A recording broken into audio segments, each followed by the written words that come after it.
વ્યક્તિ જ્યારે સારો બને છે, એક કુટુંબની અંદર માણસ જ્યારે સારો બને છે ત્યારે શું ઘટના બને છે. ડોન મેન્ટનો કરીને એક બહુ સારો રેસ્ટોરન્ટનો માલિક સ્પેનની અંદર, એને પોતાના પરિવારવાળા એમ કહેતા કે તમે છે ને થોડુંક ધંધામાંથી ઓછું ધ્યાન ધંધામાં ઓછું ધ્યાન આપો ને પરિવારમાં થોડુંક ધ્યાન આપો.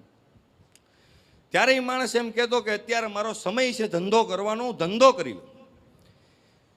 એ કે વાત બધી સાચી, પણ તમારી સૌજી કાકા એમ કહે ને કે તમારું શરીર બગડે એવો કોઈથી ધંધો ન કરો. મારા જીવનની અંદર એ ટચ થઈ ગઈ બાબત કે પોતાનું શરીર હશે તો બધું કામનું છે. એ બાબત મને બહુ અંદર ઘરી ગઈ કે શરીર પોતાનું બગડે સાહેબ, કારણ કે આ અમૂલ્ય દેહ છે, આને બગાડવો ન જોઈએ. આની અંદર એવી કોઈ વસ્તુ ન નાખવી જોઈએ કે આ દેહ અભડાય, ટૂંકીને ટચવા, શરીર ન બગડવું જોઈએ. એમ ડોન મેન્ટનોને પોતાના પરિવારવાળા એમ કહેતા કે સાહેબ તમે થોડુંક તબિયતનું ધ્યાન રાખો. એ કે હું ધંધો કરી લઉં, પણ ના છૂટકે સમય એક દિવસ એવો આવ્યો કે ડોન મેન્ટનો બીમાર પડ્યો. ડૉક્ટર પાસે ડોન મેન્ટનો ઈવડો ગયો અને ડૉક્ટરે ટૂંકી જ વાત કરી કે સાહેબ તમારી તબિયત થોડા સમય પહેલાં તમે આવ્યા હોત તો રિકવરી થવાની શક્યતા હતી, પણ તમારી બીમારી એટલી બધી છેલ્લા સ્ટેજ ઉપર વધી ગઈ છે, તમે 6 મહિના જીવવાના છો. માણસ કન્ફ્યુઝ થઈ ગયો કે આ આટલી બધી રેસ્ટોરન્ટો 5 સ્ટાર, આનું મારે કરવું શું? મારો વારસદાર કોઈ છે નહીં. કન્ફ્યુઝ સારો માણસ હતો એટલે એની આસક્તિ નહોતી સંપત્તિમાં, પણ વિચાર કરવા એ મળ્યો કે આ મારે કોને આપવું, આજે કંઈ મેં ભેગું કર્યું મારે હોપવું કોને. ત્યારે એને મગજમાં એક માણસનો વિચાર આવ્યો કે મારો એક રાઈટ હેન્ડ છે રસાઈલો કરીને નામ, હું એને આ બધો કારોબાર સંભાળું. પણ એને એમ થયું કોઈ બીજો એનાથી વધારે શ્રેષ્ઠ માણસ હોય તો હું ગોતી લઉં. તો ગોતવો કઈ રીતે? દાખલા તરીકે સવજીભાઈ ધોળકિયા છે અથવા તો કોઈ મોટા માણસ છે જેને બધા ઓળખે જ, એ જગતના ચોકમાં એમ જાય કે મારે મંદિર બનાવવાનું, ગૌશાળા બનાવવાનું, અવેડો બનાવવાનો છે, થોડુંક દાન આપજો ને, એટલે 2, 5, 10 લાખ 15 લાખ 25 લાખ એમનું આપી દે નામ જોઈને. પણ હવે સવજીભાઈ બીજા વેશમાં જાય તો સવજીભાઈને ખબર પડે ને તો સામેવાળાને ખબર પડે. આ તો એક ઓલી વાત છે. સવજીભાઈ જ્યારે એમના દીકરાને બેકરીની અંદર કામ પર મોકલા એ એટલા માટે કે બેટા તારા નામ પાછળ તો ભાઈ બધું થઈ જશે, પણ એકવાર નામ વગરનો થા અને જગતની ઓળખાણ કર. એનો મુદ્દો આ હતો કે વાસ્તવિકતા તું જાણ. એવી જ રીતે ડોન મેન્ટોને નક્કી કર્યું કે માલિક થઈને હું જઈશ તો મને બધા કદાચ માન સન્માન આપશે, હું ભિખારી થઈને જાઉં. એ વ્યક્તિ ભિખારી થઈ અને પોતાની રેસ્ટોરન્ટની બહાર ભીખ માંગવા માટે ઊભો રહીએ છે. ખાલી એટલું જ કહે છે મારે થોડુંક ખાવું છે, મને જમાડો. ત્યાં ચોકીદાર એમ કહે આ ભિખારીઓની જગ્યા છે, હાલ હાલ જવા દે, કોઈ દી આવતા નહીં અહીંયા. તો કે મારી રેસ્ટોરન્ટની બહાર ચોકીદારો આ રીતનું અપમાન કરે છે લોકોનું જમવાની બાબતમાં. ખરાબ અનુભવ થયો. બીજી રેસ્ટોરન્ટે ગયો, બીજી કદાચ સારો અનુભવ થાય. ન્યાય આવો જ અનુભવ થયો. પછી મેનેજરને મળ્યો, તું રહેવા દે ભાઈ, તારા મેનેજરને બોલાવ. તો એ ભિખારી મેનેજરે અપમાન કર્યું. પછી ડોન મેન્ટનો સત્ય ઘટના છે સાહેબ, થાકી ગયો અને પછી એણે નક્કી કર્યું કે મારો જૂનો મેનેજર છે ને હું ન્યા જ જાઉં. અને પછી એની સારી રેસ્ટોરન્ટને રાઈટ હેન્ડ માણસ હતો ત્યાં જઈ અને પછી એણે કીધું કે કદાચ મારી વાર્તામાં ફરક પડતો હોય, મારી રજૂઆતમાં ફરક પડતો હોય તો કદાચ માથાકૂટ હશે, કાંઈક નવી રજૂઆત કરું. એટલે ડોન મેન્ટનો ભિખારી બની અને એક નવી રજૂઆત કર્યો અને રાઈટ હેન્ડ જેનો માણસ હતો એની પાસે જઈ અને એમ કીધું કે રસાઈલો તમારું નામ છે? કે હા, તમારું નામ મેં બહુ સાંભળેલું છે અને તમારા માલિક છે ડોન મેન્ટનો, એનો હું નાનપણનો જીગરી યાર છું અને હું ધંધામાં નુકસાની થઈને એટલે પાયમાલ થઈ ગયો છું, એટલે ખાવાની બાબતમાં તો મારા ભાઈબંધને હું યાદ કરવું. હકીકતે પોતે ડોન મેન્ટનો છે. એ એમ કહે છે એના મેનેજરને કે તમારા માલિકનો હું મિત્ર છું. રસાઈલોએ બહુ સરસ મજાની વાત કરી. અચ્છા, તમે મારા માલિકના ભાઈબંધ છો એમ ને? તમે ભિખારી થઈ ગયા? એ કે હા ભાઈ, મારો માલિક એ ભિખારી થઈ જવાનો છે, કારણ કે આખા ગામમાં દીધા દીધ જ કરે છે અને કોઈ ધંધાની વાત જ નહીં, કોઈ ધંધામાં ધ્યાન જ નહીં દેવાનું અને નકરી સમાજ સેવા જ કરવાની. એ ભિખારી થઈ જવાનો છે.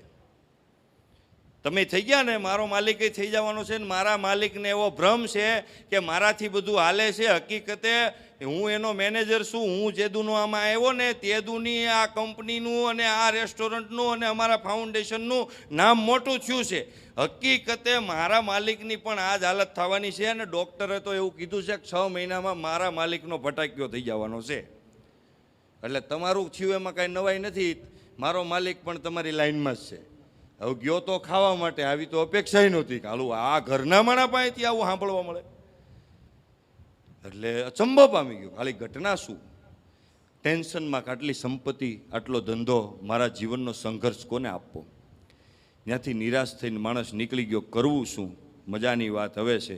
એક ખૂણામાં છેવાડામાં એક ઠંડા પ્રદેશની અંદર નાની અમથી એની એક રેસ્ટોરન્ટ હતી. ત્યાં જઈ અને એને આશા રહી કે ત્યાં કાંઈક મને સારો ઉત્તર મળે. અને ડોન મેન્ટનો એ રેસ્ટોરન્ટે જાય અને ત્યાં ચોકીદારને એટલું કે ભાઈ થોડુંક ખાવું છે, જમવું છે, જમાડો ને. ચોકીદાર એમ કહે છે, સાહેબ તમે ભિખારી છો એટલે હું તમને બીજી કાંઈ વાતચીત ન કરી શકું, પણ મારો ધર્મ એવો છે કે હું તમને ઓથોરિટી ન આપી શકું, તમે મારા મેનેજરને પૂછી લ્યો. આટલો વિવેકપૂર્વક એ ચોકીદારે જવાબ આપ્યો. થોડોક એને સંતોષ થયો કે સારું.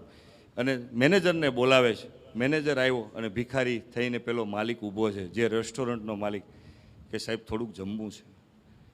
મેનેજર એમ કે જમાડી દઉં, પણ તમે અડધો કલાક વેઇટ કરો, મારે અંદર કસ્ટમરો છે, એ બધે પતી જાય પછી તમને હું ભોજન કરાવી દઉં. વધારે થોડોક આત્મસંતોષ થયો. સાલું એક જગ્યા તો એવી છે. અડધો કલાક પછી એના મેનેજરે એ ભિખારીને બોલાવ્યો અને ડાઇનિંગ ટેબલ ઉપર બેસાડ્યો અને વોશરૂમની અંદર હાથ ધોવા માટે એ મેનેજર ગયો. ત્યાં પેલો માલિક હતો ભિખારીના વેશમાં.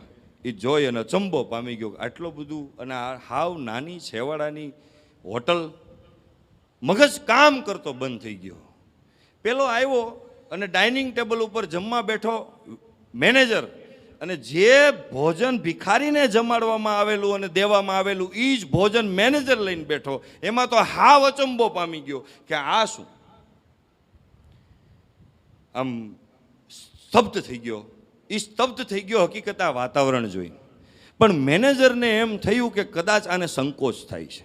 એ સંકોચ થાય છે એટલે જમતા જમતા મેનેજરે કીધું કે તમે ટેન્શન ન લ્યો, તમે ચિંતા ન કરો, તમે બહુ સમયથી ભૂખ્યા છો, મને ખ્યાલ છે, તમે જમી લ્યો. તમારા ભિખારી હોવાનો તમે સેજે અફસોસ ન કરતા. માણસનો સમય છે, બદલા કરે, આવે જાય, તડકો છાંયો આવે. એક સમયે હું પણ ભિખારી હતો અને આ જ રેસ્ટોરન્ટની બહાર હું છે ને ભીખ માગવા માટે આવેલો. ત્યારે મારો શેઠ છે ને ડોન મેન્ટનો આ રેસ્ટોરન્ટ સંભાળતા હતા. ત્યારે મને આ જ ટેબલ ઉપર એણે જમાડેલો, જેથી કરી અને મને ખ્યાલ છે ને પીડાને હું અનુભવું છું. તમે સેજે ચિંતા ન કરતા. હું ગઈકાલે હું ભિખારી હતો, આજે હું મેનેજર થઈ ગયો કે નહીં. તમે પણ તમારા દિવસો પણ આવી સાંત્વના પાઠવી. ડોન મેન્ટનો અચંબો પામી ગયો. ઓહો હો, એ દિવસને યાદ આવી ગયો અને એ ત્યાંથી માણસ નીકળી ગયો અને તમામ રેસ્ટોરન્ટ વાળાને જાહેરાત કરી દીધી, ફોન કરી અને મારા તમામ રેસ્ટોરન્ટના મેનેજરો એક જ હોલની અંદર ભેગા થાવ, મારે કોન્ફરન્સ મિટિંગ કરવાની છે. અને હોલની અંદર એનો માલિક હતો એ ભિખારી વેશની અંદર આવે છે અને પોતાના કપડાં ઉતારી અને ઓરિજિનલ વેશની અંદર આવે છે. ને એમ કહે છે કે મારી તમામ રેસ્ટોરન્ટના મેનેજરને હું ખાલી એટલું કહેવા માગું છું કે તમે આવતીકાલથી રિટાયર્ડ અને તમે ઘરે વયા જાઓ. અને જે રેસ્ટોરન્ટની અંદર આ મેન્ટનોને જમાડ્યો હતો એ રેસ્ટોરન્ટના તમામ કર્મચારીઓ પોતા મારવાથી લઈ અને મેનેજર સુધીના તમામ વ્યક્તિઓને કીધું કે તમે બધાય મારી બધી રેસ્ટોરન્ટના એક મેનેજર.